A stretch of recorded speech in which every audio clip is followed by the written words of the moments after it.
All right, year 10s, we are lining up. Lining up before we go into class. Thank you. Thank you for those who are in line, just waiting for a couple. Thank you. Alrighty.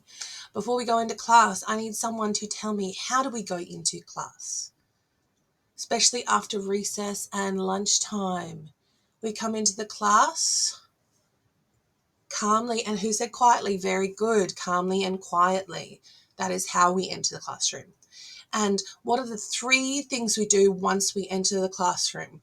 What do we need to do when we go in calm and quietly?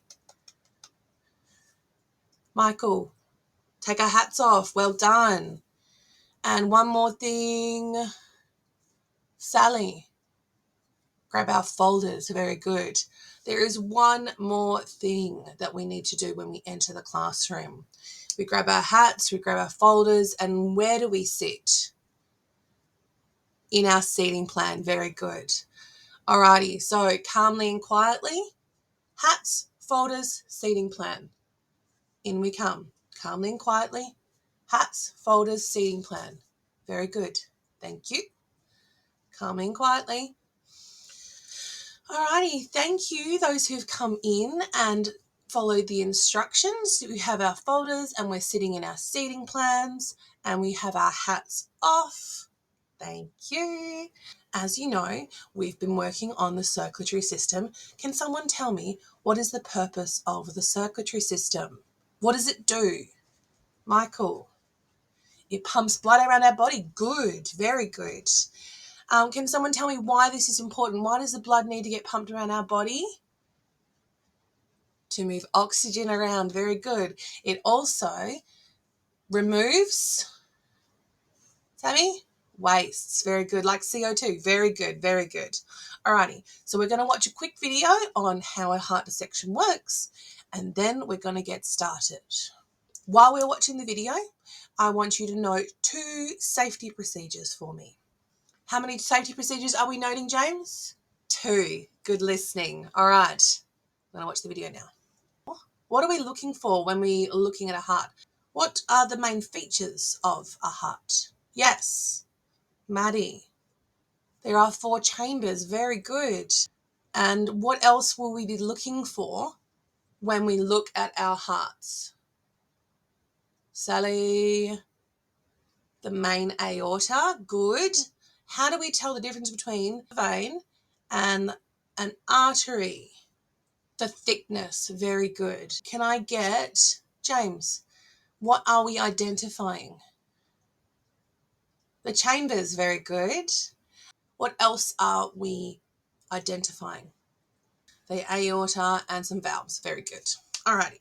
So the first thing everyone needs to do is to put on their safety gear. I have it written up on the board. You need 3 things. You're going to need to grab some gloves, some glasses, and an apron. I have them laid out in front of me. You only need 1 pair of gloves, 1 apron, and 1 glasses. What do we need? What are we coming up to get? Glasses, gloves, and apron. Very good. All right. We're going to go group by group. You're going to come and get 1 of each. So let's go with this row first. Glasses, gloves, apron. In your pairs, you are going to set up your area. You need newspaper, probe, and scissors placed out neatly in front of you so that I may come around and deliver your heart to your space. I will be looking around. What do we need to have set up? Max? Newspaper? Good. And what else do we need? The heart. Yes. Okay. I'm going to bring that around to you. What do you need at your desk when I come around to the heart with the heart? Probe and scissors. Good. You looked up on the board. Very good. All right. All right, year 10s, we have done really well today, but now we need to pack up as the bell will be going in about 5 minutes. So I need you to stop, look, and listen. That means we stop what we're doing. We put our hands still. We place the hearts down. Yes. And we place the probes and scissors down. Thank you. Thank you. Thank you. Because we are dealing with biological waste, there is an appropriate way to do this. In your pairs, you are going to have one job each. The first person is in charge of wrapping up the heart with the gloves and the disposable aprons. You're going to wrap them in the newspaper tightly, just like this. And then you're going to place it in this special bin, which is up the front, specifically for the hearts. Do not place it in the normal bin. The hearts need to go in this bin. And the second person needs to bring the probe and scissors and their safety glasses from both of you and put them in this tray. The probe and scissors need to go into this bucket. We need to place it in gently so that we do not splash the liquid. Can I get one person repeat? What is the person with the heart doing? Alex. Wrapping it up in the newspaper. Very good. And which bin do we put it in? Sammy. This bin, not the normal bin. Very good. And the second person in our group is doing what? Returning the probe and scissors. Very good. Thank you. Do we chuck the scissors and probe into this bucket of bleach? No, we want to gently place it in. Very good. All right. Please start the pack up when I say go. Go. Part T is all about feedback for students.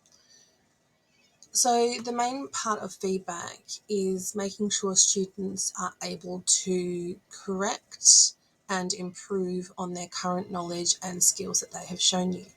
So I like to start with any strengths that they have, any positives, praising effort and any correct information that they have included in what they have presented. If it is formal or informal, I still like to praise that effort before we move into areas for improvement.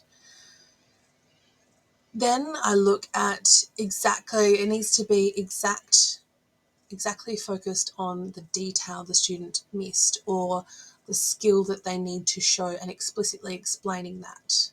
So whether it is the misunderstanding of a key scientific word, like in this sample we have observe and compare. If they did not clearly understand the instruction verb, that would be the exact feedback I would give to them and then go over those instructional verbs for them. This feedback can be given in formal and informal settings, so we can deliver feedback to a whole class, especially after a formal test or summative assessment. If I've noticed that students have all got one question, or majority of students have got one question not quite right, I might give a whole class feedback of this question, how it's meant to be done, those that got parts of it correct and where they tripped up. So the type of feedback that I would deliver would be very dependent on the task given and on the student. That could be a whole class discussion, whole class feedback. It could be written feedback depending on the task. It could be verbal feedback when I see students are struggling within the task, within the lesson. And it could be one-on-one conferencing throughout the lesson or informally during catch-up or formally after an assessment sort of activity.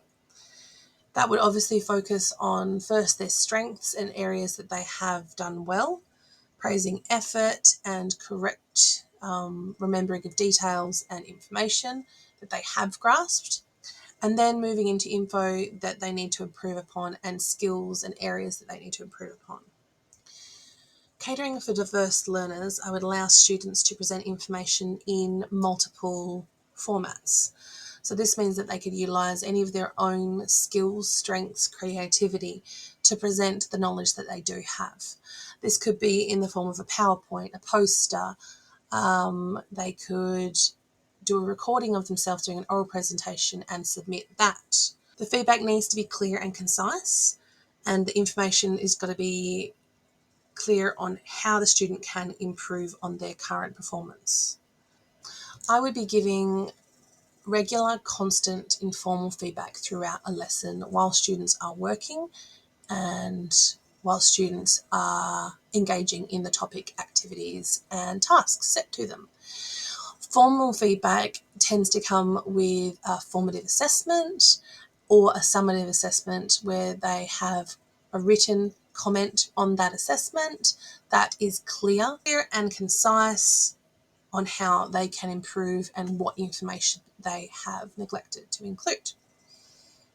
Majority of feedback for students is informal throughout the class, throughout the lesson, during tasks, during activities that have been set, and formal, whether it's written or verbally given to them after some kind of assessment or work that has been handed in.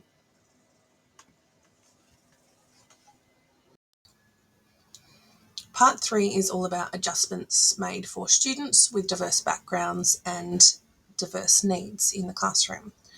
So every student has their own individual academic, social and emotional needs when it comes to education. It's my responsibility as a teacher to meet these needs as best I can. I do this by differentiating and diversifying learning to better meet the needs of these students. So there's 3 different things that can be diversified. One is content, the way it's delivered. The other is process, how we work through it. And the next is product, what the students actually present. Some of the pedagogical approaches we can take are things like setting routines. This creates a safe and a safe environment for students, because routine creates safety, creates predictability. Part of the routines is using learning aims and success criteria, so students know exactly what we're going to be doing and what they need to do to complete the lesson for the day. We also have very clear expectations at the beginning of the year, which then are repeated and also presented around the class. We create, for students that need it, scaffolded literacy work and numeracy as well. So another pedagogical approach is allowing students choice and flexibility as to how they show their learning so far. This can mean that instead of writing their answers down, they may verbalize those answers to show they've met the needs. Instead of writing an assignment, they may do a poster or a PowerPoint, as long as they are showing what they have learnt. This means students can access and show depending on their ability and their preferences. I like to use a variety of resources in the classroom, which helps different students with different backgrounds, different needs. Organisers, planners come in really handy. Flashcards for students who need to do memorisation. We use physical models so students can actually visualise the abstract concepts that come in science. And of course, I use technology to emphasise and to enrich learning within the subject. So PowerPoints with videos, with music, with moving images to really show concepts. And also we have at my school Education Perfect, which has a couple of different things in it. So it actually has a reading aid in it. We'll read the questions to the students so they can read it and listen to it. Numeracy is a cross-curricular focus. So we use explicit instruction models in classes when it comes to numeracy-based science. I do, we do, you do is a great way to work our way through this. So we can solve a numeracy-based problem on the board together and slowly release that responsibility to them. So for a great example is in physics, there's tons of formulas for abstract concepts. So we would have the formula up, I would go through it with them, and they would copy me. Then we would do one together and possibly give them whiteboards or have them answer, or even use Kahoot as a way to have them engaged in lesson. And then finally, I would give the students a formula for them to do. They also have the option of having this rearranged for them. So formulas regularly need to be rearranged so that they can be solved if you only have two of the elements that are in the formula to find the other. With literacy in science, especially in biology, it's really important to front load as much of the vocab as possible so they know what's coming up. I like to use visual aids and word banks throughout the lessons and the teaching so that they can continue to be constantly exposed to the same new words. Another way to increase exposure is do fun things like bingo and fun activities like that. We also have, for students that need it, if there's any reading tasks, comprehension tasks, we can level them via the students' literacy abilities, structured, scaffolded worksheets for them. Another literacy